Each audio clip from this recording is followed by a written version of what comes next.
Commander Li Jin pressed his face against the cold glass of the observation deck. Below him, Earth looked peaceful from this distance. Blue oceans, white clouds, green continents. It was hard to believe this beautiful planet was about to become a prison. "Sir, the barriers are almost ready," called out Lieutenant Park Soo from behind him. The young officer's voice shook slightly. Nobody wanted to be part of this decision, but the Galactic Council had voted. Humanity would be locked away from the rest of the galaxy. It all started 6 months ago on Kepler 442b. That mining colony was supposed to be humanity's first successful settlement outside their home system. 3,000 people living simple lives, digging valuable minerals from the rocky ground, sending supplies back to Earth. They had wives, husbands, children playing in dome playgrounds. Normal families trying to make a new life among the stars. Then the Eschatar Empire decided they wanted that planet for themselves. Dr. Kang Mina still remembered watching the attack footage. The reptilian warships appeared without warning. No negotiations, no demands, just pure destruction. The first colony vanished in a flash of plasma fire. Then the second. By the time the third settlement sent out a distress call, half the human population was already dead. "Help us," the transmission had said. A woman's voice, crying, explosions in the background. "They're killing everyone, the children. Please, someone help the children." But help was too far away. Earth's small fleet couldn't reach them in time. The other galactic species watched from a distance following their precious non-interference policies. For 3 days, the humans on Kepler 442b were on their own. That's when something changed. In them. The survivors didn't surrender. They didn't run. They disappeared into the caves and mountains, taking their dead with them. The Scatar thought they had won. They started landing ground troops to claim their prize. They were wrong. What happened next shocked the galaxy. These weren't soldiers fighting back. These were miners, farmers, teachers, shop owners. People who had never held weapons before. But over the next 6 months, they systematically hunted down every single Eschatar on the planet. They used the mining equipment as weapons. They turned the colony's communication system into a psychological warfare tool. They set traps that were so cruel, so perfectly designed to terrify, that hardened Eschatar warriors would rather die than be captured. They fought like demons, one surviving Scatar captain reported after escaping the planet. "Not like any species we've encountered. They seemed to know exactly how to make us afraid." Dr. Kang Mina had studied the footage for weeks. She watched ordinary humans transform into something else entirely. A grandmother who used to teach children's music was seen coordinating ambush attacks with military precision. A teenage boy who loved painting had somehow learned to make explosives from farming chemicals. "This isn't normal behavior," she explained to the council. "When faced with complete extinction, humans enter what I call survival cascade syndrome. Their entire psychology shifts. They become focused on one thing only, making sure their species continues to exist." The most disturbing part wasn't the violence. Other species could be violent too. It was how smart they became, how organized, how they seemed to understand their enemies better than the enemies understood themselves. Admiral Park Woo stood before the council chambers, trying to defend his people. His uniform was perfectly pressed, his medals shining, but his eyes showed the strain of the past months. "My people were defending themselves," he said firmly. "The Eschatar came to kill us all, every man, woman, and child. What did you expect us to do? Stand there and die quietly? Your people turned children into soldiers," hissed Representative Forthhuck, speaking for the Eschatar Empire. His scaled face twisted with disgust. "Your settlements became weapons factories. Every civilian became a warrior.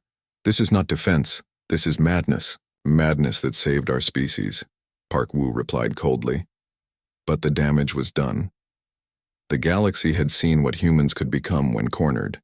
They had watched peaceful colonists transform into efficient killers who fought with a creativity and ruthlessness that made seasoned warriors nervous. The vote came quickly. 17 species voted to establish the zone. Only 3 voted against it, and those were small worlds that depended on human trade. The barriers would be quantum-based, impossible to break from either side. Humanity would have their solar system and 6 nearby star systems to expand into, but they would never again be allowed to spread beyond that boundary. Captain Song Dae watched from his patrol ship as the massive barrier generators came online. Invisible walls of energy began forming around their section of space, cutting humanity off from the rest of the galaxy like a cosmic quarantine. "They think they're protecting the galaxy from us," he told his crew quietly. His voice was calm, but there was something cold in his eyes that hadn't been there before Kepler 442b. "They have no idea what they've just created." The barriers hummed, to life with a sound that seemed to vibrate in everyone's bones. The zone was complete. Humanity was alone. But as Song Dae and his crew would soon discover, alone didn't mean helpless, and 6 star systems was plenty of room to prepare for what came next. 5 years had passed since the barriers went up. Lieutenant Cho Bora stepped off her shuttle onto what used to be called New Mining Station Alpha. The name on the welcome sign now read Fortress Alpha 7, and the difference was immediately obvious. Where once there had been simple prefab buildings and mining equipment, now massive gun turrets pointed toward the sky. The old community center had been converted into a weapons factory. Even the children's playground had been replaced with training grounds where teenagers practiced combat drills. "Welcome to the new normal," said Chief Engineer An Tae as he walked up to greet her. His coveralls were the same blue as always, but now they had armor plating sewn into them. "Everything's changed since the barriers went up." Bora had been stationed on the outer rim for the past year, so this was her first visit to one of the inner colonies. The transformation was shocking. "This used to be a peaceful mining town," she said, watching a group of 10-year-olds learning how to maintain laser rifles. "Peaceful doesn't keep you alive when the galaxy wants you dead," An Tae replied. He led her through the facility, pointing out the changes. The old mining tunnels had been expanded into underground bunkers. The ore processing plants now manufactured military equipment. "We learned something important after Kepler 442b. Being nice doesn't matter if you're extinct." They walked past a group of former school teachers who were now studying alien psychology texts. One of them, an elderly woman named Mrs. Kim Hana, looked up from her reading. "Did you know the Andromedans have a genetic fear of enclosed spaces?" she asked cheerfully, as if she was discussing the weather. "Something about their evolution on a planet with lots of cave predators. Very useful information." Bora felt a chill run down her spine. This grandmother was studying how to terrorize alien species with the same enthusiasm she once brought to teaching arithmetic. "The barriers weren't meant to keep us in," An Tae explained as they continued walking. "They were meant to give us time. Time to prepare. Time to adapt. Time to become something the galaxy has never seen before." He showed her into a massive underground complex that definitely hadn't existed 5 years ago. The walls were lined with captured alien technology, all of it being carefully studied and reverse-engineered by teams of human scientists. "We can't trade with the galaxy anymore," explained Dr. Park Min, the facility's head researcher, "so we had to figure out how to build everything ourselves. Turns out humans are pretty good at copying things and making them better." The evidence was everywhere. Human-built ships that were faster than anything the galaxy had produced. Weapons that were more efficient and deadly than the originals. Communication systems that could break through any encryption the other species used. But the real breakthrough came when we started studying them. Dr. Park Min continued, leading them to another section of the facility. Not just their technology, them, how they think, what they fear, what makes them panic. This part of the complex was different, quieter, more disturbing. It was filled with psychological research labs where teams of humans studied everything. They could learn about alien minds. "Every species has weaknesses," explained Dr. Yoon-soo, who used to be a child psychologist before the barriers went up. "The Esses-Katar are terrified of being alone. The Zephyrians panic when they can't see the sky. The Krons lose all coordination when they hear certain sound frequencies." She showed them recordings of test subjects, all alien volunteers who had been in the zone when the barriers went up. Nothing violent or harmful, just careful psychological experiments to map out how different species responded to various stimuli. "We're not torturing anyone," Dr. Yun-Su said quickly, seeing Bora's expression. "But we are learning. And what we're learning is going to keep humanity alive." The scope of the operation was mind-boggling. Every human settlement in the zone had been transformed. Farming colonies now grew food and manufactured ammunition. Research stations studied alien weaknesses alongside quantum physics. Even the Izom tourist resorts had been converted into training facilities for psychological warfare specialists. "Look at this," said Commander Jang Hyun, showing them a star map of the zone. 6 star systems, 47 inhabited worlds. Every single one of them is now a fortress. Every single human is now a soldier, whether they're 8 years old or 80. The most impressive part was how organized it all was. Resources flowed between colonies with perfect efficiency. Information was shared instantly across the entire zone. Every human settlement was connected to every other in a network that made them function like a single massive organism. "We had to become something new," Commander Jang Hyun explained. "The old humanity was too soft, too trusting, too willing to play by everyone else's rules. That humanity would have died in the zone."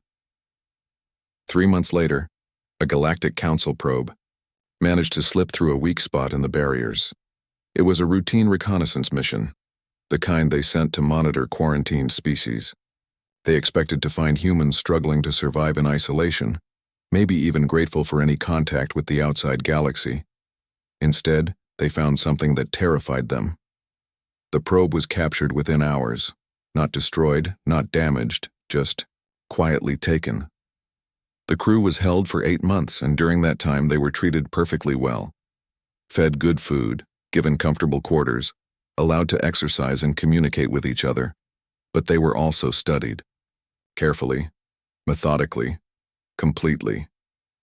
Human researchers mapped out every aspect of their psychology, learned their languages, understood their cultures, and discovered exactly what made them afraid. When the crew was finally released, they were physically unharmed but mentally shattered. They had spent months knowing that every word they spoke, every reaction they had, every dream they remembered was being cataloged and analyzed by minds that understood them better than they understood themselves. "Humans don't just fight with weapons," the probe's captain reported to the council, his hands still shaking weeks after his release. "They fight with knowledge. They fight with understanding. They get inside your head and make you defeat yourself." Galaxy began to realize that the zone hadn't contained humanity.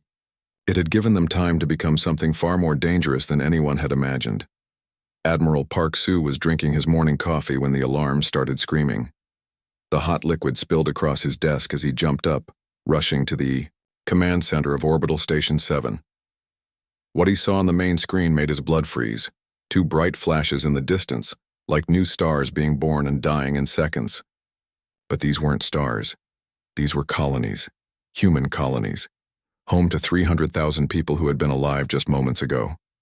"Sir, we're receiving a transmission," called out Communications Officer Lee Ara, her voice tight with shock. "It's from the Kron hegemony." The message was short and brutal. A Kron general appeared on screen, his forearms spread wide in their species' gesture of dominance. "Humans of the zone," he announced, "you have 36 hours to surrender. Unconditionally. Submit to relocation camps and the rest of your colonies will be spared. Refuse, and we will cleanse every world in your prison one by one." The transmission ended with footage of the antimatter weapons that had just destroyed New Tokyo Colony and Haven Station. Weapons that could turn entire worlds into atomic fire in seconds. Park Soo stared at the screen long after it went dark. Behind him, his staff waited in silence. Everyone knew this moment would come eventually. The galaxy had decided that containing humanity wasn't enough. Now they wanted to finish what they started. "Sir?" Lieutenant Cho Bora asked quietly. "What are your orders?" Park Soo turned around slowly. His face was calm, but his eyes held something cold and terrible. "Get me a channel to every human settlement in the zone, all of them."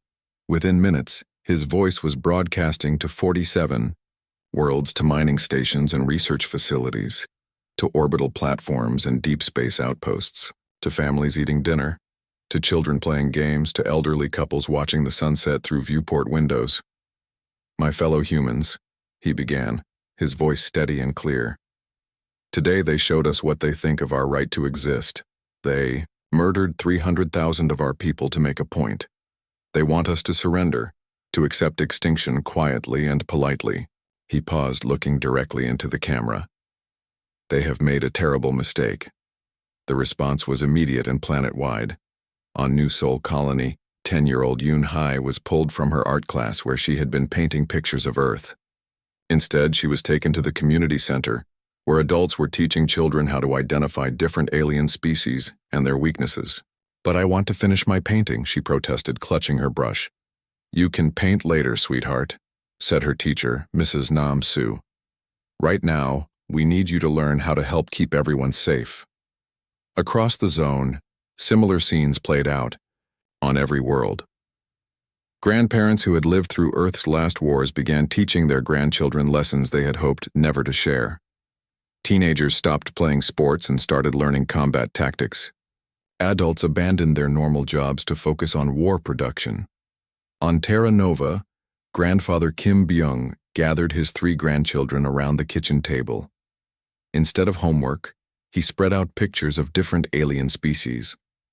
"This is a SS Qatar," he explained, pointing to an image of a reptilian creature. "They're proud warriors, but they have a deep fear of being dishonored.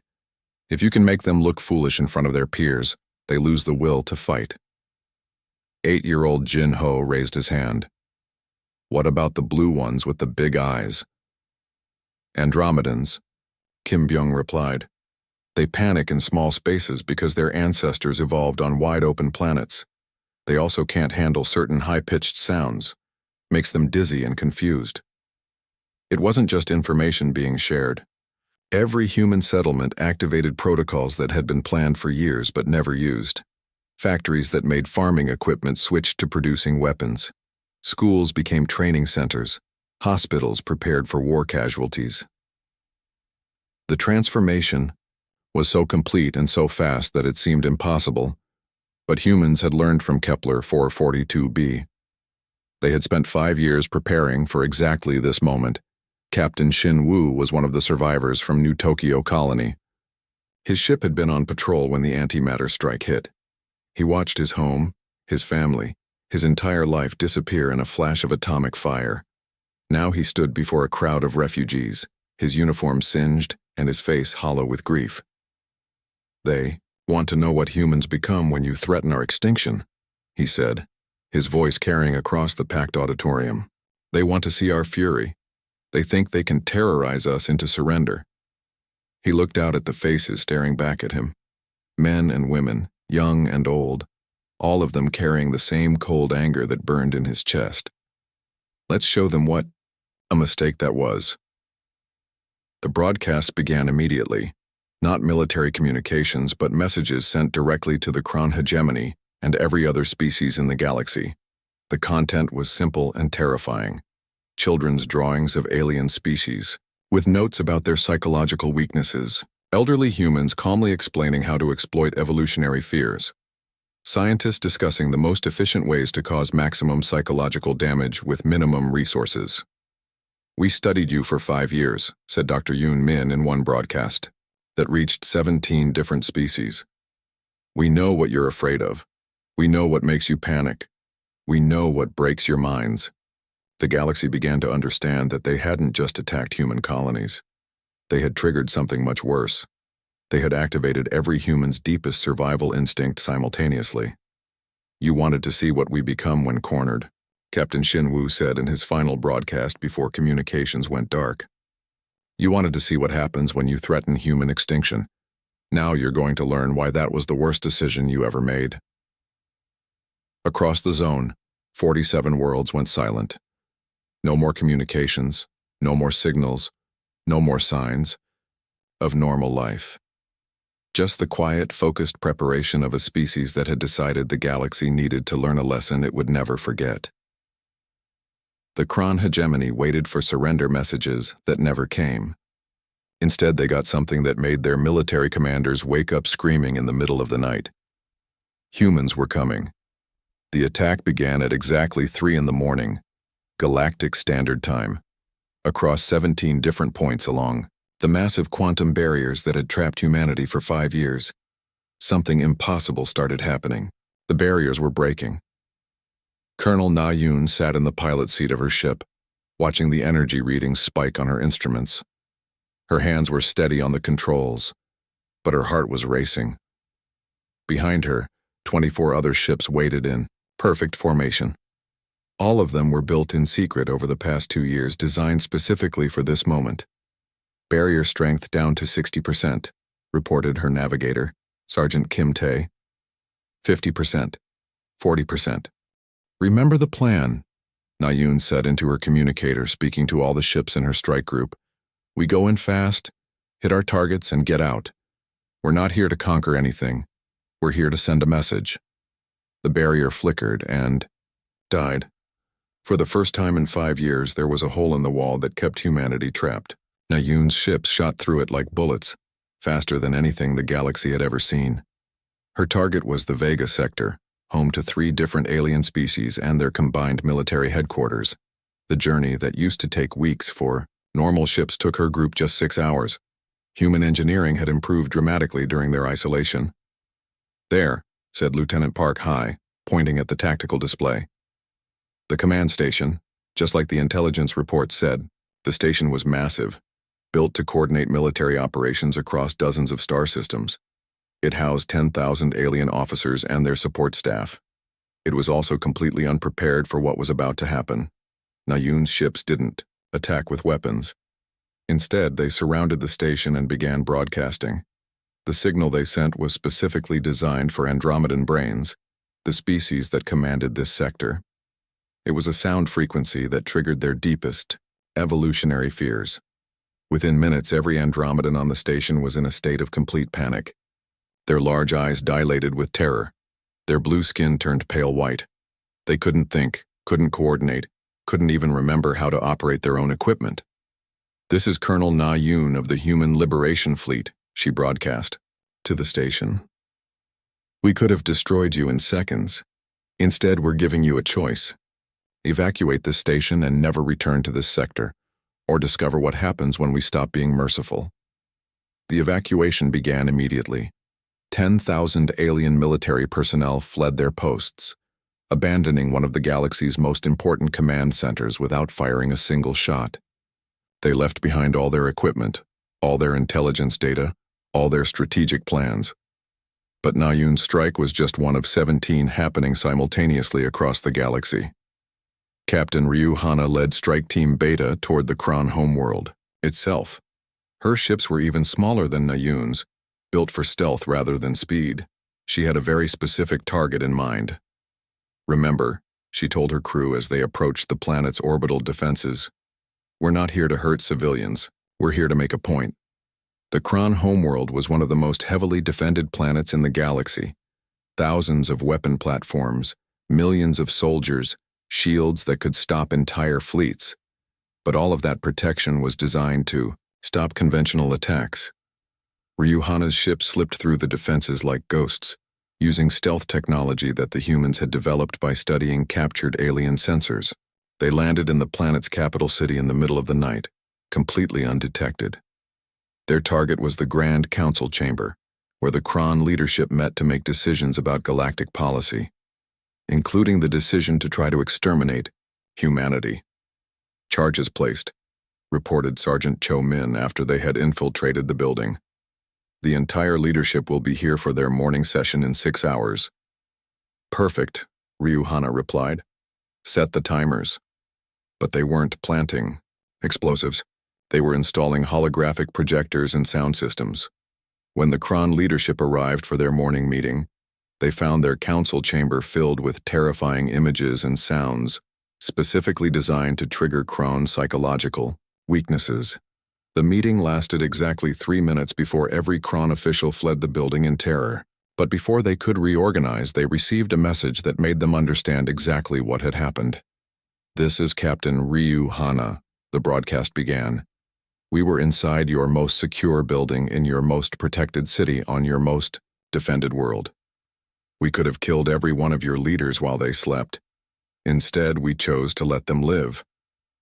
The message continued with footage of human children on various colonies, all of them smiling and playing games. But the games they were playing involved memorizing the layouts of Kron cities, learning Kron language and customs, studying Kron military tactics. Your children sleep safely tonight because we allow it, Ryuhana's voice concluded. Remember that every time you think about threatening human colonies, similar strikes were happening across the galaxy. Human teams appeared on worlds that should have been impossible to reach, in buildings that should have been impossible to enter, carrying out operations that should have been impossible to complete. They didn't destroy cities or kill millions of people. Instead, they did something much more frightening. They proved that they could. Lieutenant Jiangsu led a team that infiltrated the Centauri Federation's main communication hub. Instead of destroying it, they took control of it for exactly 1 hour. During that hour, every broadcast across Centauri, space carried the same message: human children singing nursery rhymes. But these weren't normal children's songs. They were detailed descriptions of Centauri anatomy, psychology, and military weaknesses, set to cheerful melodies that would stick in listeners' heads for weeks. The little Centauri has 6 arms to work, went one song. But when he hears this sound, his brain goes berserk. The psychological impact was devastating. Centauri citizens couldn't get the songs out of their heads. Every time they heard the melodies, they were reminded that human children knew exactly how to defeat their entire species. Within 6 months of Operation Pandora's launch, 12 different galactic species had formally requested peace negotiations. Not because they had been conquered, but because they had been terrified.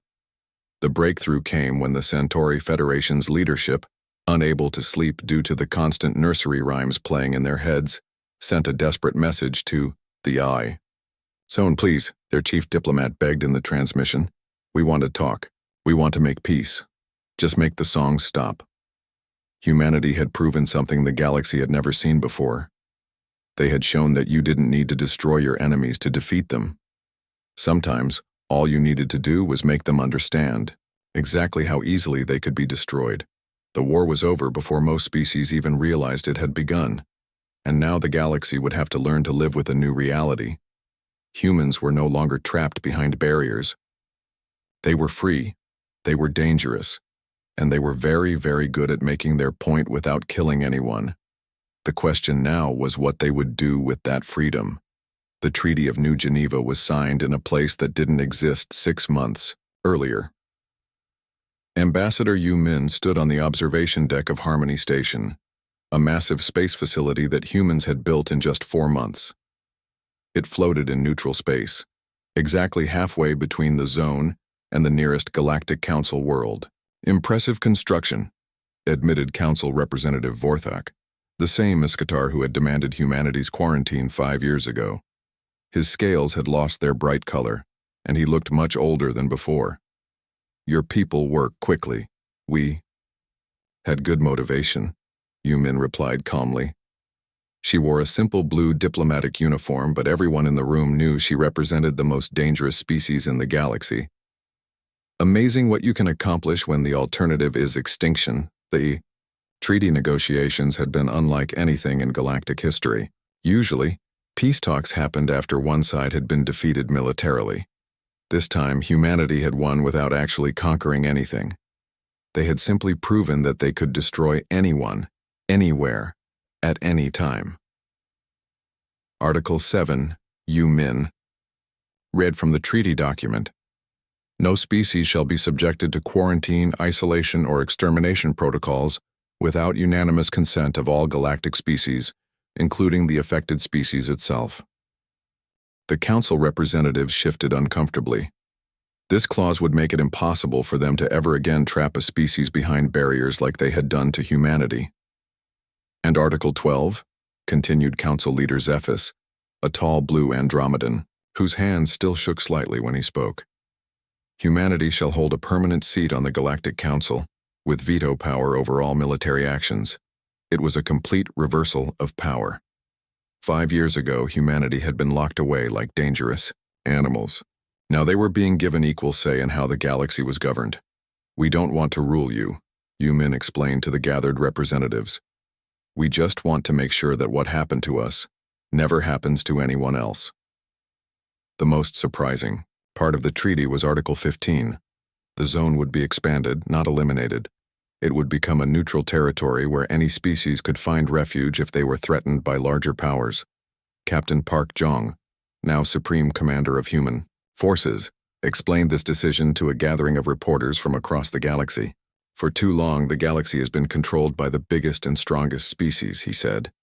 "Little worlds with small populations had no voice, no protection. That changes now."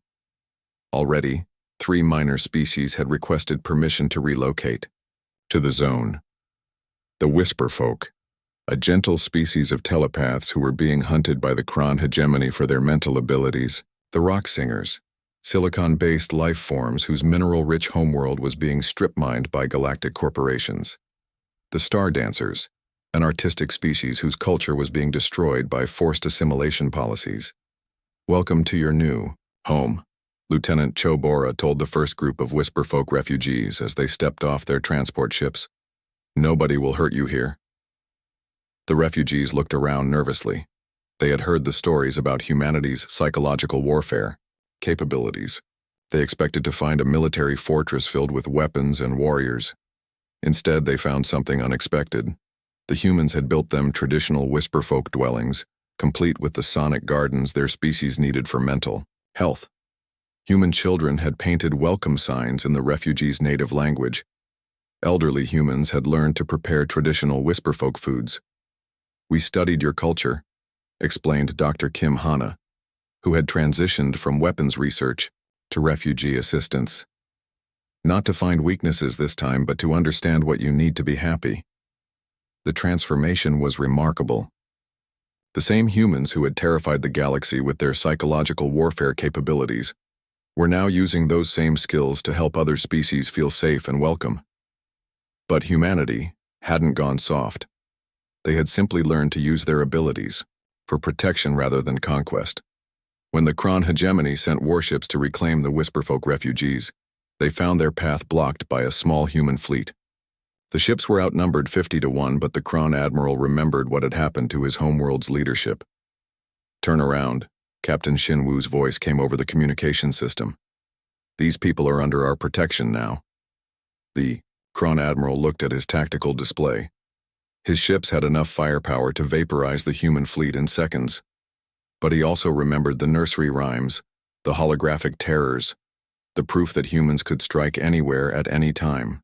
"All ships, return to base," he ordered. The Kron fleet turned around without firing a shot. Dr. Kang Mina, the xenobiologist who had first warned about humanity's survival instincts, published her final report 6 months after the treaty was signed. It became required reading in every diplomatic academy across the galaxy. "Humans do not fight for territory or resources," she wrote. "They fight for the right to exist. But more than that, they fight for the right of all species to exist. Threaten that principle, and they will remake the galaxy itself to protect it." The report included interviews with human children from across the zone. When asked what they wanted to be when they grew up, their answers were telling. "I want to be a protector," said 9-year-old Lee Ari from New Seoul Colony. "I want to make sure nobody ever has to be afraid again." "I want to learn about all the different species," said 12-year-old Yoon Jae from Terra Nova, "so I can help them if they need help."